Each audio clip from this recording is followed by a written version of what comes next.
Bienvenidos a su programa Casos y Soluciones. Gracias a Dios estamos nuevamente con ustedes. Gracias por compartir este programa de opinión pública en donde se abordan diferentes temas. En este día tenemos la grata presencia de la licenciada Rocío Vázquez.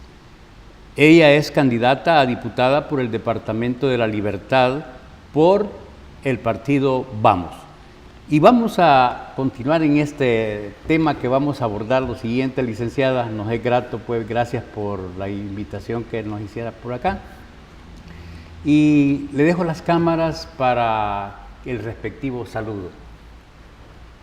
Bueno, un saludo a todas las personas que nos sintonizan y especialmente también darle las gracias a usted por invitarme. La verdad que de cara a las elecciones es necesario que la población, los salvadoreños nos conozcan, evalúen los perfiles y muy contenta de estar acá, que ustedes me hayan invitado. Así que un saludo a todos los que nos ven.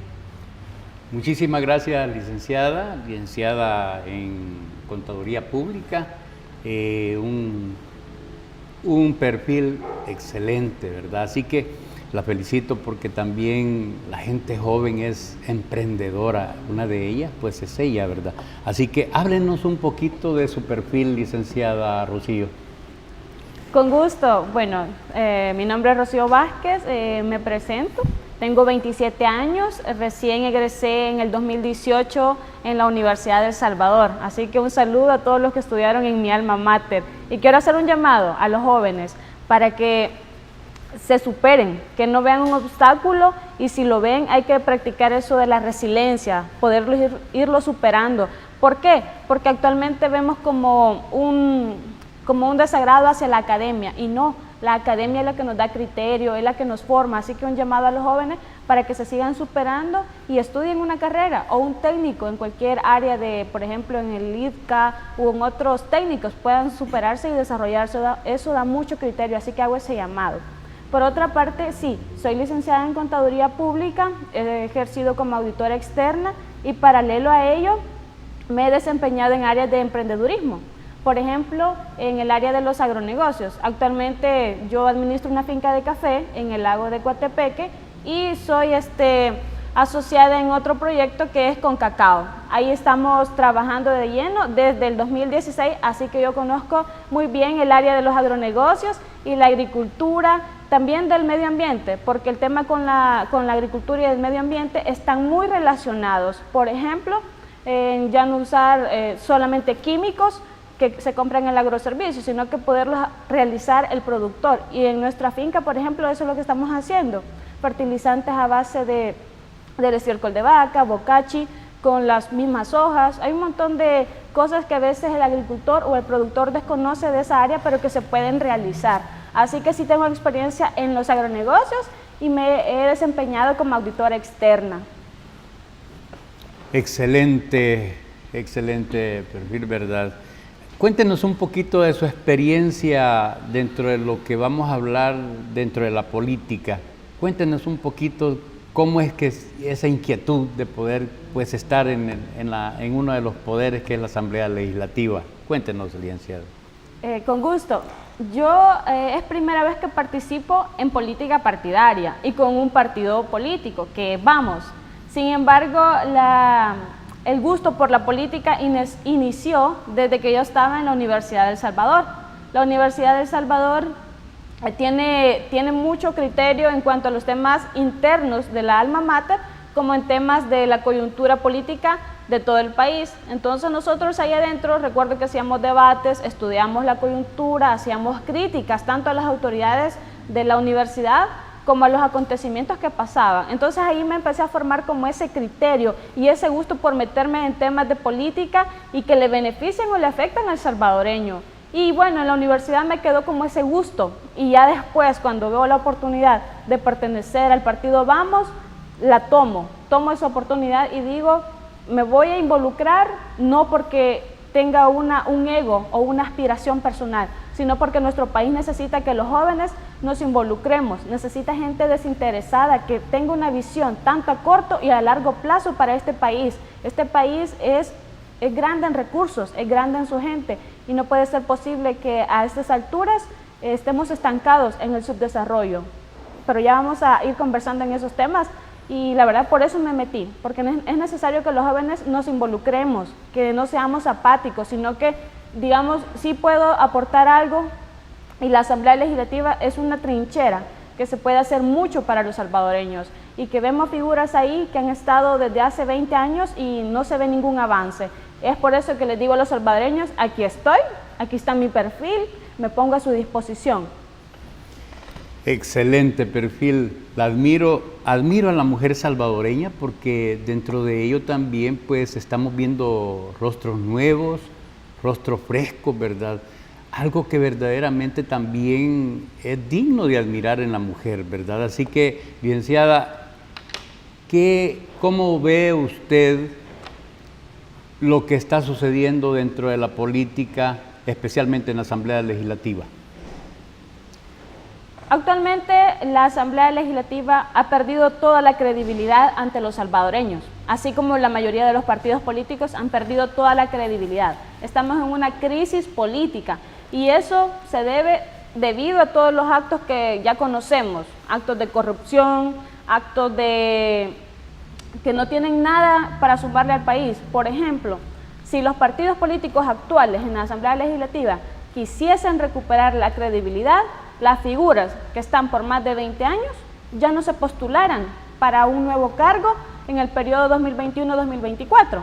Pero vemos figuras desde que llevan 20 años que se han vuelto a postular. Entonces el salvadoreño dice, ¿cómo es posible que tenga todo ese tiempo y tenga todavía la osadía de quererse postular? Si ellos quisieran recuperar credibilidad, no se hubieran puesto. Sin embargo, los vemos ahí, en la casilla número 1. Entonces no puede ser posible eso. Entonces esas son las cosas que le han quitado la credibilidad a la Asamblea y a los partidos que están actualmente ahí. Y realmente es bien lastimoso o es bien lamentable de que el país hoy por hoy esté en una confrontación, porque lejos de avanzar, retrocedemos. Lejos de continuar hacia ese fortalecimiento de la democracia, estamos retrocediendo. Y yo les hago un llamado a los salvadoreños para que salgan a votar el 28 de febrero, porque si ustedes se abstienen, le están dando el poder a otros, le están quitando eso de aportarle al país. Y es importante que vayan a votar, no se queden con abstenerse, no, hay nuevos perfiles, en la libertad voy yo. Entonces sí les hago un llamado que evalúen los perfiles, fíjense en los partidos nuevos que hemos salido a la lucha por el país y cuáles son sus convicciones. Yo le digo mucho a una persona, cuando usted vea un perfil, a un candidato, vea cómo se expresa, vea su perfil, cómo habla, eso dice mucho de una persona, si es ególatra, si es narcisista, desde ahí se evalúa a la persona y al candidato. Entonces, salvadoreños, fijémonos en los perfiles. Esta coyuntura, esta crisis que estamos pasando, la tenemos que resolver este próximo 28 de febrero que viene. Si ya estamos cansados de los partidos tradicionales, démosles la oportunidad a los nuevos perfiles. Gente que sabe, gente que es preparada, que tiene conciencia social. Le digo, o sea, ese es el llamado a los salvadoreños. Dentro de la coyuntura política, ¿cómo ve usted los tres poderes que están actuando? Sabe que a mí me encanta mucho el sistema republicano porque quiere decir que el poder no se concentra en un solo órgano, sino que está repartido en el Ejecutivo, en el Legislativo y en el Judicial. Actualmente ha habido un choque por querer tener como un control de todo. Y yo, por ejemplo, sí veo que están haciendo su trabajo la Sala de lo Constitucional, que están haciendo bien su trabajo algunos diputados de la Asamblea. Sin embargo, falta por mejorar. Y a veces no mejoramos porque ellos tienen ciertas ataduras a las cúpulas de sus partidos. Y eso también no nos deja avanzar. Entonces, yo califico a los tres poderes ahorita como, por ejemplo, te sabría decir que un poco mal. ¿Por qué? Porque estamos siempre buscando los intereses de ciertas cúpulas, de ciertas personas. Y eso no puede ser. Cuando uno se mete a política y cuando uno forma un partido político, no es para un beneficio personal, no es para un beneficio propio, sino que se busca un beneficio para el país. Pero la gente va a decir, eso es utopía. Bueno, si la utopía es querer hacer el bien y que la política signifique y tenga justicia, que lo llamen así, pero por eso debemos aspirar todos a estar no por un beneficio propio o por un beneficio de ciertas personas o de ciertas cúpulas. Eso es lo que yo puedo percibir. Ahora bien, o sea, tú me preguntas, ¿cómo evalúa los tres poderes? Están haciendo ciertas cosas bien, ciertas cosas mal.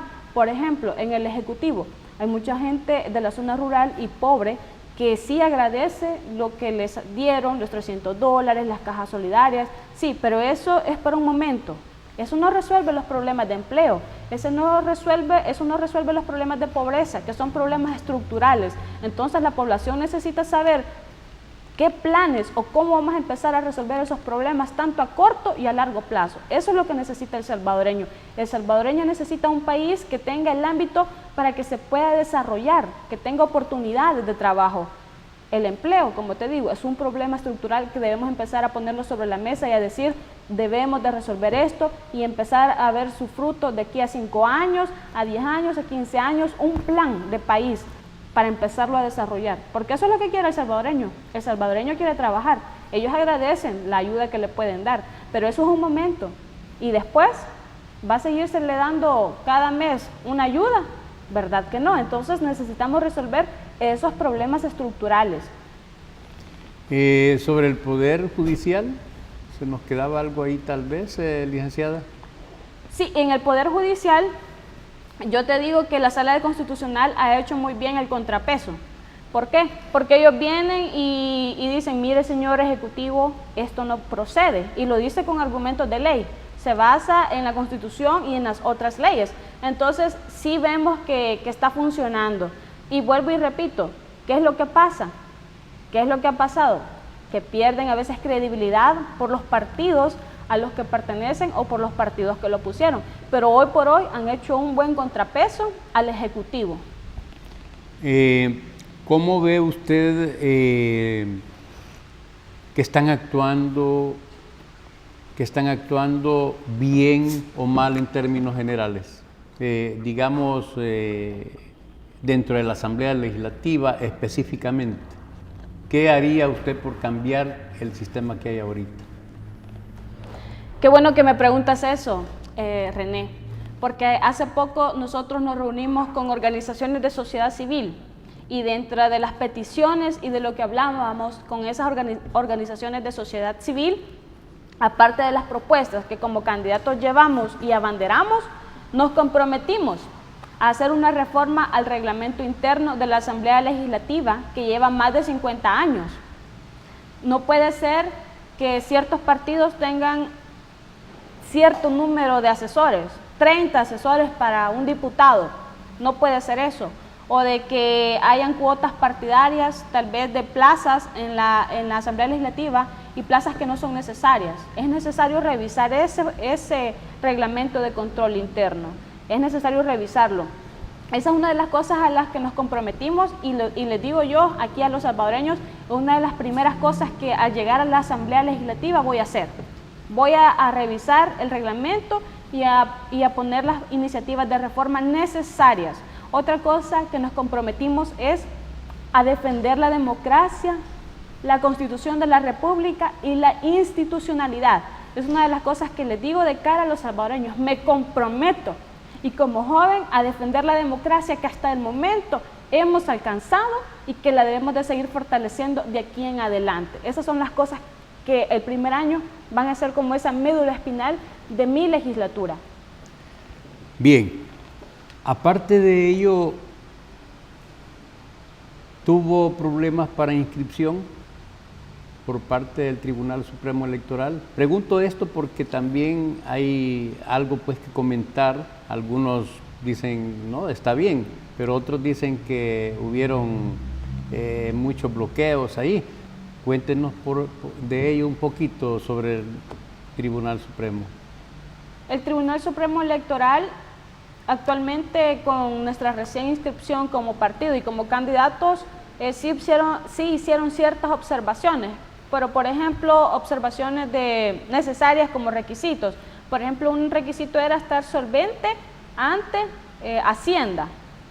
Y yo, por ejemplo, estoy solvente de todo. Yo aquí le voy a decir a los salvadoreños, no tengo deuda económica, no tengo deuda de ahorita de manutención, no tengo hijos, no tengo ninguna deuda. O sea, yo soy una persona totalmente con solvencia financiera y solvencia moral, pero mi suplente sí debía una cuota de IVA.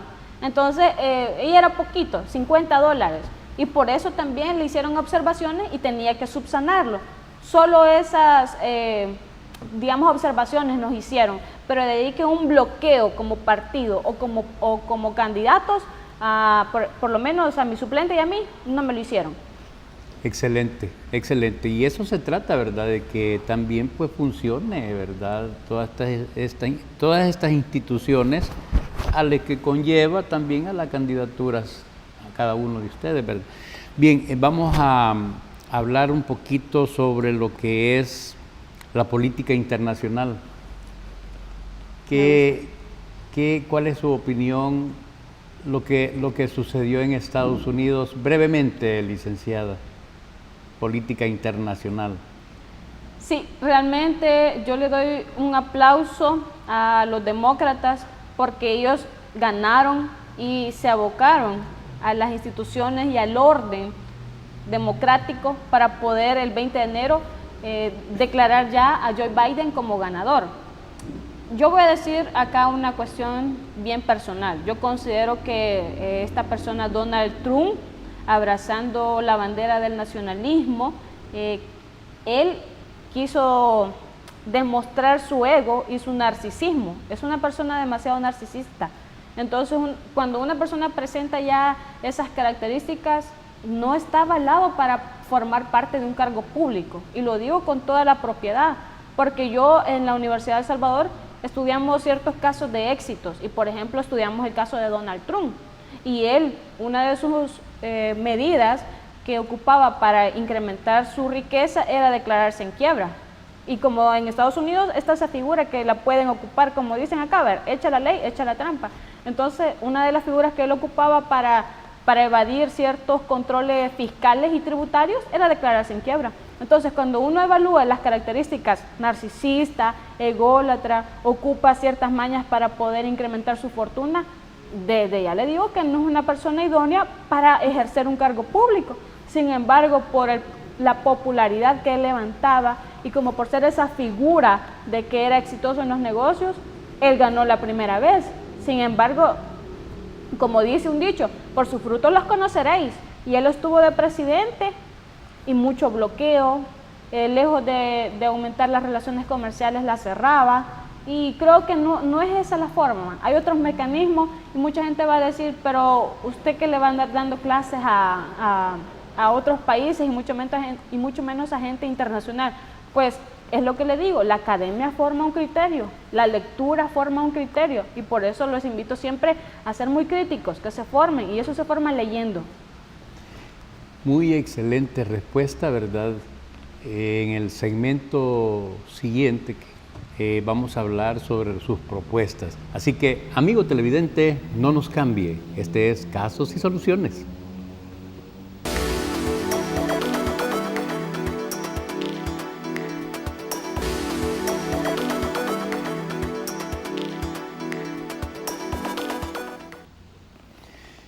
Casos y Soluciones. Gracias por compartir nuestro programa. Recuerde pues vernos de lunes a viernes a la 1 de la tarde. Así que desde ya les invitamos a que nos sintonice en su canal 67. Bien, seguimos con la licenciada Rocío Vázquez, que es candidata a diputada por el Departamento de la Libertad por el partido Vamos. Licenciada, ¿cuáles son sus propuestas ya, en caso ya esté ya en la Asamblea Legislativa? ¿Cuáles son sus propuestas que el pueblo pues puede dárselas? Sí, con gusto se las comparto a todos los televidentes y a ti, René. Una de mis propuestas que llevo, y es como una bandera, es una iniciativa de ley para el sector agrícola, ganadero y pesquero. Por ejemplo, dentro de esa ley considero focalizar un subsidio para que los pequeños y medianos productores puedan estar libres de impuestos en sus insumos, fertilizantes, tecnologías y maquinaria, porque ahora el sector agrícola ha avanzado mucho en tecnología. Sin embargo, en el país, por lo mismo que es cara la maquinaria o esa tecnología, no tienen acceso, y más los impuestos, es todavía más caro poder acceder a ello. Entonces es como una de las propuestas. Dentro de esa misma ley considero que el Estado debe dar capacitación y asistencia técnica a estos productores pequeños y medianos. ¿Por qué? Yo estuve en un plan que duró 5 años, donde yo recibí asistencia técnica y avancé muchísimo en mi proyecto agrícola. Entonces digo, los productores y agricultores, ganaderos y sector pesquero, si tuviesen acceso a capacitarse a una asistencia técnica, mejorarían mucho sus productos o servicios que ofrecen. Entonces, dentro de esa ley contempla eso. Otra de las cosas que esa ley contemplaría es la promoción de la asociatividad, ya sea en cooperativas o en sociedades, porque no es lo mismo que una persona vaya a tocar las puertas de un banco, de una ONG, de una cooperación internacional o del mismo Estado, a que vayan 20, como cooperativa o como sociedad, a que vayan 30 personas. Eso es una de las cosas, y esta ley tiene como enfoque que el país supere el grave problema que actualmente existe, que no somos soberanos ni en seguridad alimentaria. No tenemos soberanía ni seguridad alimentaria. Estamos dependiendo de países vecinos como Guatemala, Honduras y Nicaragua, y estamos importando gran cantidad de productos cuando nosotros pudiésemos aprovechar las tierras y mejorar con hidroponía o tantas cosas que actualmente existen, pero no se dan por la misma falta de financiamiento, de asociatividad de las zonas rurales. Esa es una de las cosas que yo pretendo reformar y mejorar en un plan que lo llegaría a desarrollar el primer año y que se vayan dando los frutos cada año. Otra de las cosas que pretendo es que el sector primario se industrialice. ¿Por qué? Porque cuando nosotros logremos desarrollar e industrializar este sector primario, y como dice un dicho por ahí, no venda solo el cuero, vende los zapatos, vamos a lograr cerrar todo el ciclo productivo y generar más empleo. Entonces, esa es como mi bandera estrella. Quiero que este país tenga soberanía y seguridad alimentaria, y dentro de eso irán políticas donde las mujeres y jóvenes deben de tener empleos en esas cooperativas o sociedades. Esa es como la bandera que llevo, pero tengo más. Por ejemplo, actualmente con el COVID, los salvadoreños incrementaron un gasto en mascarillas, en alcohol gel, en aparatos para detectar la temperatura. Entonces, sí se elevó, y eso ya es parte de la canasta básica. Y pienso también que una de las cosas, al llegar a ser el primer año de mi legislatura, es reformar el artículo 33 del impuesto sobre la renta, donde actualmente la deducción para salud y escolaridad son $800, y lo pienso subir. Estoy contemplando, cuando ya se dé la oportunidad, de $1,000 a $1,500, según el estudio que vayamos a hacer. ¿Y por qué? Los salvadoreños gastaron, si no tenían un internet adecuado o no tenían, tuvieron que contratarlo para que sus hijos pudiesen estudiar.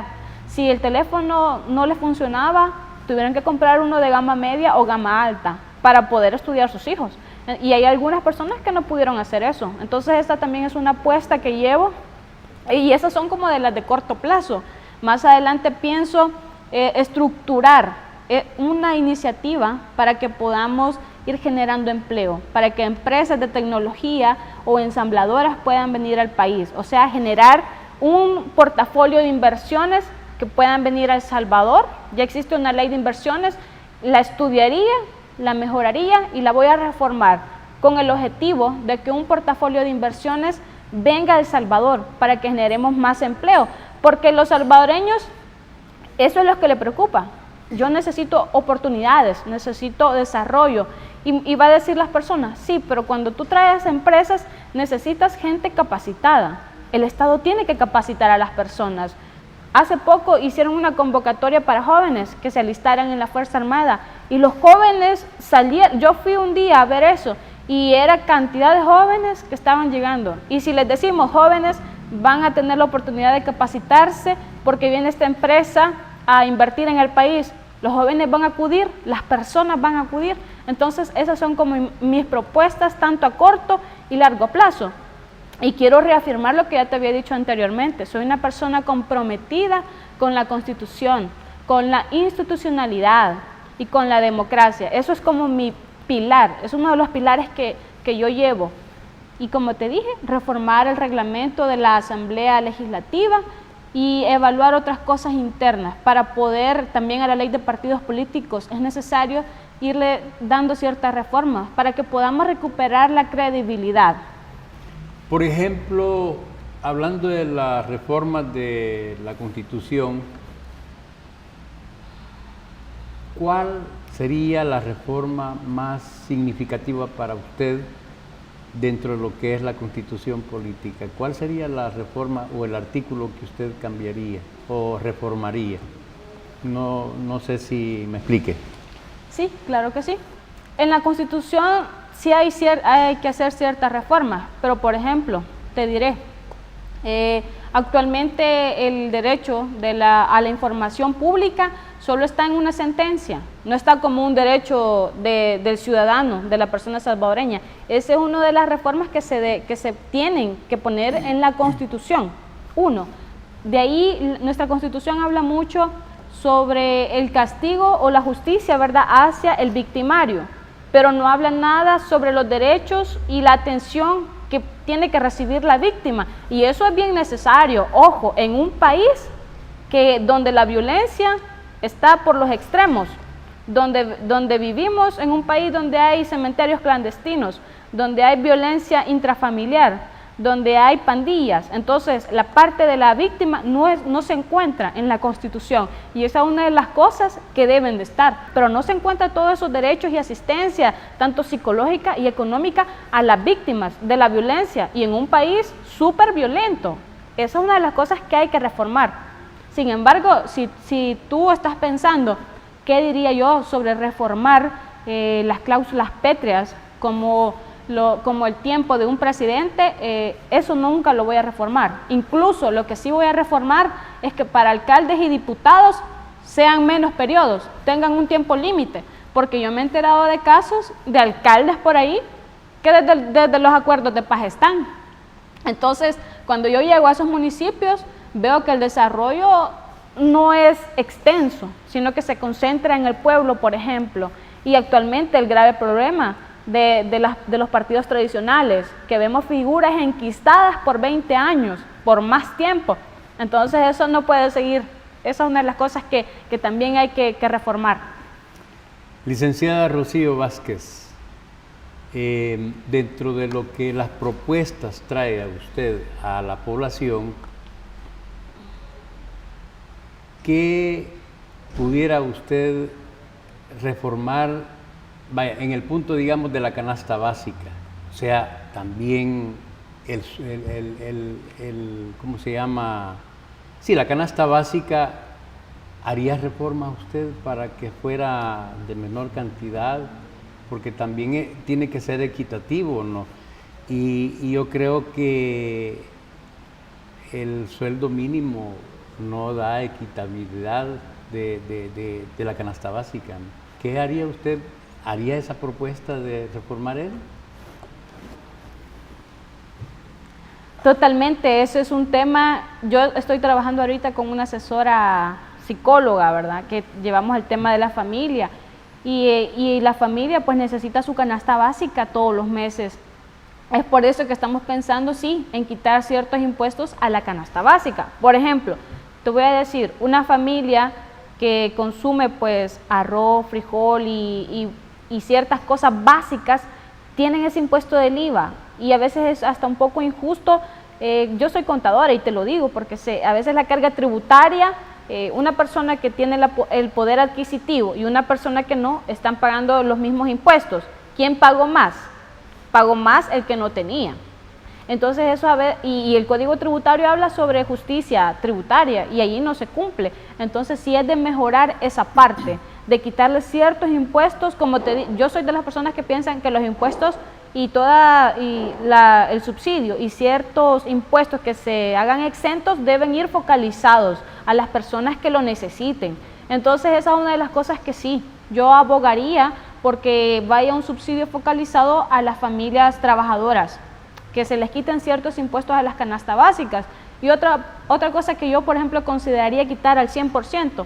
Hablamos de protección a la niñez y hablamos de protección a veces a los niños, pero vemos ahí que suplementos, medicinas y vitaminas para ellos están por los cielos, están carísimos. ¿Y cómo esperamos tener niños fuertes o niños crecidos si un Pediasure o un Ensure o una vitamina o un suplemento o la comida de estos recién nacidos y de la niñez están súper caros? Primero que todo por los impuestos de importación, luego súmense los que están localmente y eso va aumentando el costo. Entonces yo, por ejemplo, eso lo quitaría en beneficio de la niñez. Con las propuestas que trae la licenciada Rocío, la propuesta, digamos, del empleo, hablemos del empleo, ¿cómo haría pues también algunas reformas o algo pues que viniera a implementar el empleo? Sí, yo tengo una visión, como te dije, de que el país le apueste a la industrialización. Cuando como El Salvador seamos industrializados, podremos decir que habremos cerrado todo un ciclo productivo y eso nos va a generar muchísimo más empleo en nuestro país. Otra idea que yo tengo para poder generar empleo en el país es de llamar a estas empresas ensambladoras de software o de hardware a que vengan a establecerse a El Salvador, darle beneficios a estas empresas con la única condición de que los salarios de las personas que van a trabajar ahí sean dignos y con sus estándares internacionales. Ok, como Estado te eximo de impuestos, te ayudo con cierta infraestructura y la única condición es que tus salarios sean dignos y con tus estándares internacionales. Ese es el único requisito que le pediría a esas empresas.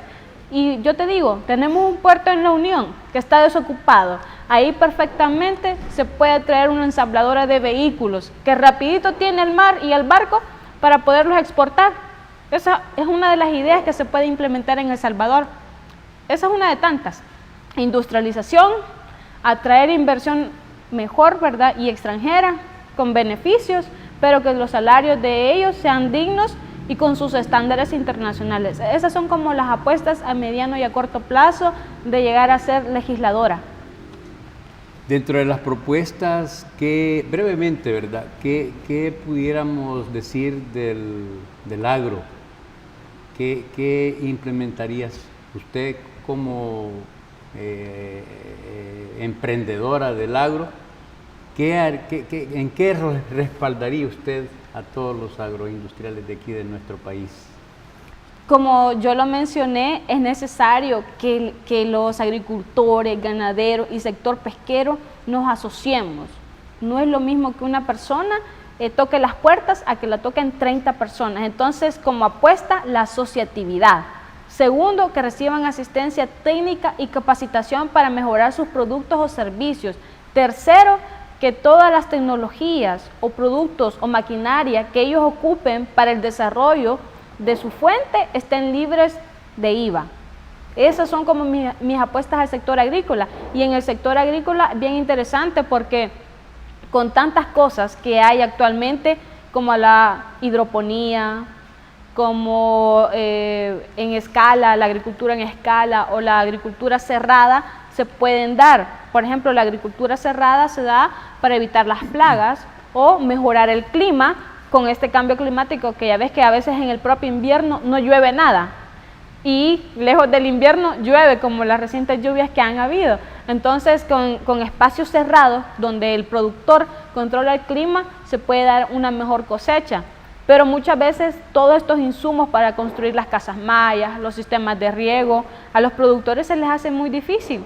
Y todavía si tienen que costearse un agrónomo o un especialista. Entonces yo considero que nuestro país debe de apostarle a planes a 5 años, a 10 años, a 15 años para ir viendo la mejora de las propuestas que vamos a hacer en el sector agricultor, en el sector ganadero, en el sector pesquero. Y todo esto con un enfoque de que el país tenga soberanía y seguridad alimentaria y para que se puedan cerrar ciclos productivos que generen empleo en las zonas rurales, que le demos empleo a las mujeres, que le demos empleos a los jóvenes. Esa es la apuesta en el sector agricultor.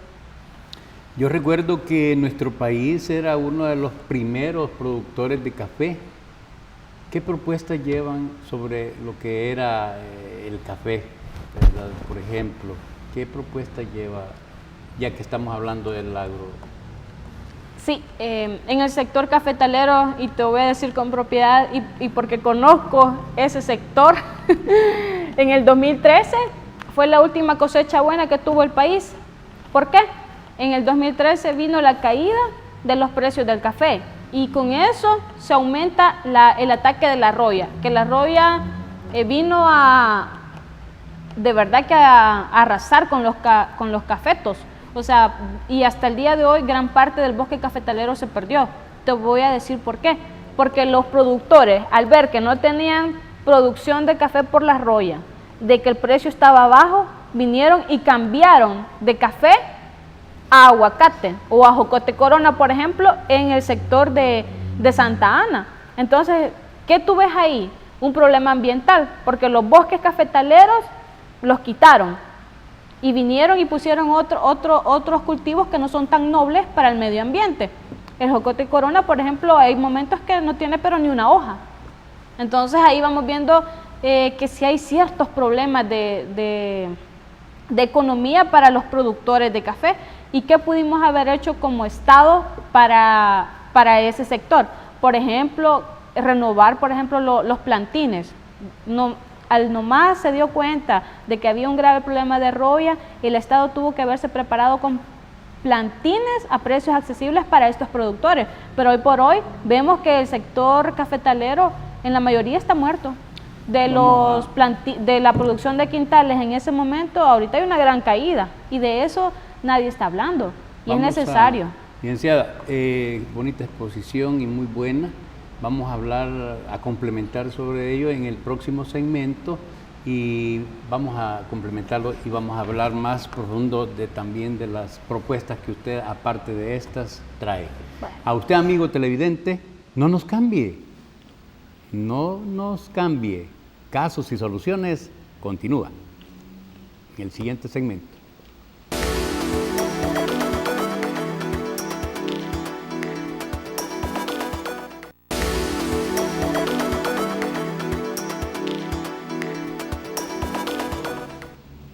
Gracias por compartir con nosotros casos y soluciones. Estamos pues compartiendo con la licenciada Rocío Vázquez, que va de candidata a diputada por el Departamento de la Libertad, por el partido Vamos. Continuamos pues con la temática. Ahora vamos a abordar sobre el tema de transporte. Cuéntenos qué propuestas trae para el sistema de transporte, licenciada Vázquez. Es bien interesante hablar sobre el transporte público y te voy a decir porque ya tuvimos en un periodo, ¿verdad?, de un presidente ciertas mejoras que se quisieron hacer. Sin embargo, siempre por los mismos males que padece este país de corrupción, no se logran hacer como deben y no se logran esos objetivos para los salvadoreños. En materia de transporte, siento que en el primer año lo que se puede hacer es que el subsidio se dé a los usuarios, no al transportista. ¿Por qué?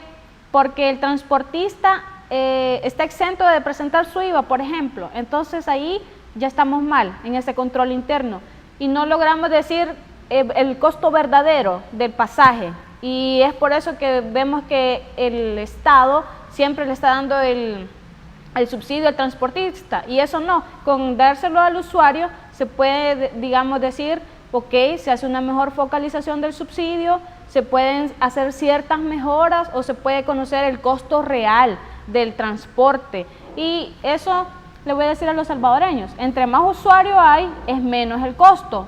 Pero, por ejemplo, vemos declaraciones de los señores del transporte que solo trabajan con pérdidas y pérdidas y pérdidas. Y eso yo siento que es muy poco creíble. Sin embargo, por los bajos controles internos que existen, cuando no se le da una factura o un ticket al usuario, es muy fácil decir que están trabajando con pérdidas. La otra apuesta es que sea el transporte pagado a través de una tarjeta electrónica. En materia de transporte, esas serían mis apuestas, que el subsidio se focalice en los usuarios y que se pague a través de una tarjeta electrónica para que se puedan conocer los ingresos reales de este sector y así hacer las mejoras. Esa es como mi apuesta. Siempre hablando de las propuestas, ¿qué puede decirnos sobre, digamos, las personas pensionadas? ¿Hay alguna propuesta para que reciban más dignamente una pensión? Sabe que en esa apuesta, ayer estaba viendo una idea empresarial bastante emocionante y la voy a explicar en un momento, pero por parte del Estado siento yo que es como una injusticia, por ejemplo, de que los ahorros de los pensionados o los ahorros del cotizante se paguen a un interés muy bajo. Cuando usted va a prestar al banco, por ejemplo, a usted le están quitando una tasa de interés del 10, del 11, hasta del 15%, si no es que más. Y no digamos la gente informal que trabaja con usureros. ¿Y cómo es posible que el trabajador con sus ahorros le estén pagando un porcentaje del 2 o del 3%? Entonces, por ahí podemos empezar, por reformar ese porcentaje de que se le paga al trabajador por sus ahorros. Podría ser que hasta un 8%. Es de ir pensando en eso. Y sí, o sea, en esa parte de las pensiones hay que hacer un montón de reformas porque es el dinero de los salvadoreños, es el dinero de los trabajadores. Como apuesta sería, primero que todo, reformar ese porcentaje que se le paga por sus inversiones al trabajador.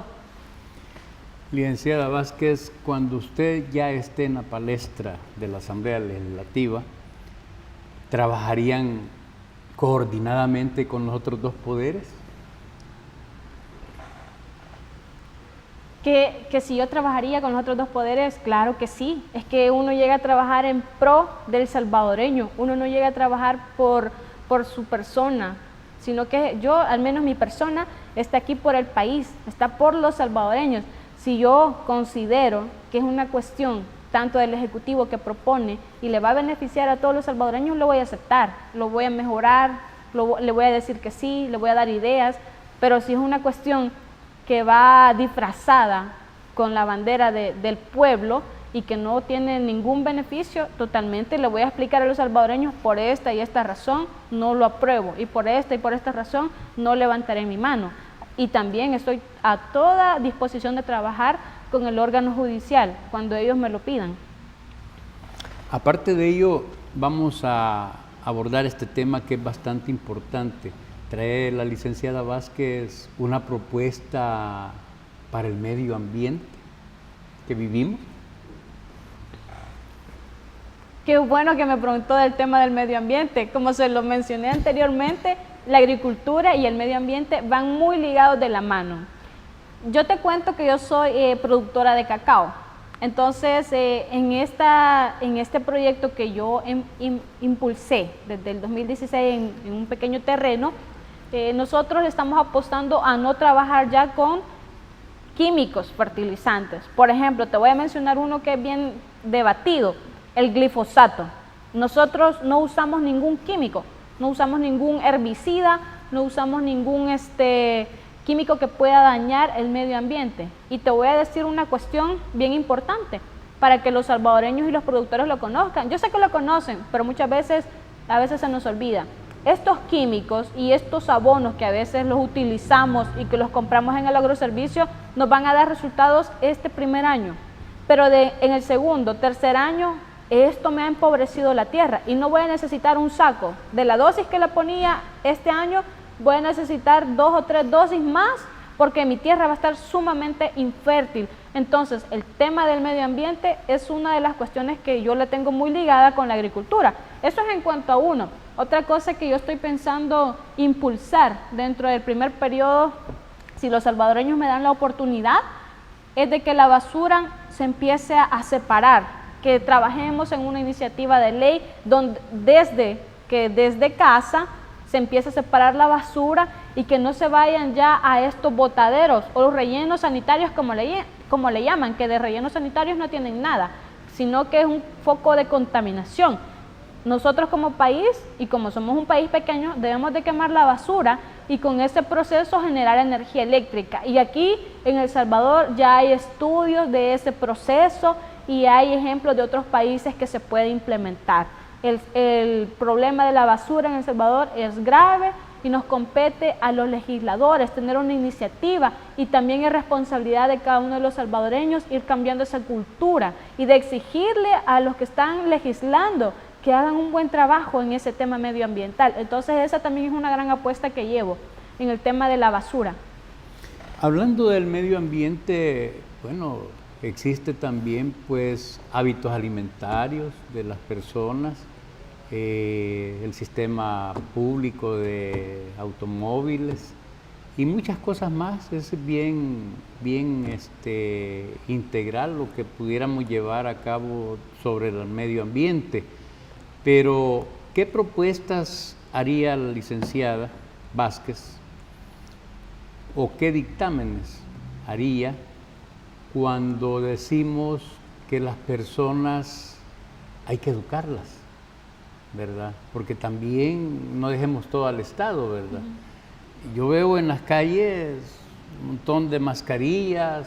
¿Qué le pudiera decir la licenciada a todas estas personas como un llamado de atención, de Dios no lo quiera otra ola, ¿verdad? De la pandemia? ¿Qué nos puede decir la licenciada Vázquez de ello? Sí, como tú dices, a veces no se puede dejar todo, ni es responsabilidad total del Estado o de las autoridades, sino que es una cuestión bien cultural. Pero yo sé que los salvadoreños estamos aprendiendo y sé que tienen la buena disposición de ir cambiando esa cultura para mejorarla. Así que yo les pediría que siempre, si tienen basura, no la boten cuando vayan en el bus o cuando vayan en el vehículo, no la boten. Eso se ve súper mal, porque ustedes no dejarán mentir, salvadoreños, que van a otro país como Estados Unidos y nadie bota una basura. Usted es salvadoreño, pero allá no la bota. ¿Y por qué aquí la bota? Entonces son cuestiones también individuales que tenemos que mejorar. Eso es uno. Otra cosa, que la pandemia del COVID no ha pasado. Es necesario que sigamos usando la mascarilla, que sigamos lavándonos las manos constantemente, que andemos nuestro alcohol gel, que saludemos con el codo. Son cosas que tenemos que hacer individualmente, que es responsabilidad de la persona. Entonces sí, yo les pediría a las personas salvadoreñas que también pongamos de nuestra parte y vayamos cambiando esa cultura del individualismo, de que, tú lees, tú estudias y yo no. No, aquí somos un país, somos una nación. Empecemos a tener esa identidad de nación, empecemos a trabajar en conjunto. Cuando empecemos a cambiar esa cultura, vamos a poder hacer grandes avances y que sean muy críticos de sus autoridades. Eso es lo que yo les puedo decir a los salvadoreños. ¿En qué comisión le llama la atención a la licenciada Vázquez cuando ya esté en la Asamblea Legislativa, que sea su fuerte, la comisión en que vaya a estar? Sí, me gustaría estar en la Comisión de Agricultura y también en la Comisión de Economía. ¿Y qué propuestas haría específicamente al Departamento de la Libertad? Sabemos bien que es para todo el país, pero específicamente para el Puerto de la Libertad, o sea, para el Departamento de la Libertad, ¿qué propuestas haría? Sí, el Departamento de la Libertad es un departamento increíble. Ahí hay agricultura, hay turismo. Entonces yo empezaría por mejorar en estas áreas el departamento, de mejorar su calidad turística, de promocionarlo más, de lograr una gran asociatividad de los agricultores, ganaderos. Tenemos un puerto que yo veo y converso con los pescadores, con la gente del Puerto de la Libertad, que lo que están pidiendo no es dinero, sino que es una ayuda para poder desarrollarse. Entonces, eso sería como mi apuesta específicamente para el departamento, promover y ayudarles a desarrollarse. Bueno, potencial, ¿verdad?, que tenemos en la juventud. Hablando de la juventud, ¿qué propuestas nos trae a esa juventud que está delante también de escuchar y que posiblemente la vea también en la Asamblea Legislativa y la vayan a buscar para saber también de las propuestas que le están haciendo ahorita? ¿Qué mensaje le daría? Respectivamente a juventud, como te dije, es mi intención con que se industrialice todo el sector primario es que precisamente haya muchos jóvenes trabajando en ese desarrollo de todo el ciclo productivo. Pero también es importante seguir ayudando a la Universidad de El Salvador, por ejemplo. Yo conozco casos de gente que viene de Cabañas, gente que viene de La Unión, gente que viene de lugares bien lejos, que ellos me cuentan que ellos para venir a la Universidad de El Salvador, por ejemplo, salen a las 3 de la mañana. Entonces, como Estado o a través de una legislación que pudiese ayudar a los universitarios, pudiésemos desarrollar un complejo habitacional para los estudiantes, obviamente con requisitos como excelentes notas, disciplina, y que puedan estar ahí cuando sea su ciclo y después poderse marchar. Eso sería como también una apuesta interesante para el sector juventud y más que todo enfocado a los estudiantes. Bien, como todo lo bueno se termina, nosotros también estamos prestos a ello. 30 segundos para la despedida, para el saludo de despedida que usted tenga bien a dar a nuestros televidentes. Okay. Salvadoreño, gracias por escucharme. Este 28 de febrero yo cuento con tu voto. Busca la bandera del partido Vamos, marca la casilla 6. Rocío Vázquez, tu diputada, cerca de ti. Muchísimas gracias, licenciada Rocío Vázquez, por haber compartido con nosotros este programa de Casos y Soluciones. Esperamos pues tenerla nuevamente, ¿verdad? Próximamente o después de las elecciones. Ya sabe que aquí estamos para servirles también. Amigo televidente, muchas gracias por haber compartido Casos y Soluciones. Nos vemos en la próxima. Bendiciones para todos ustedes.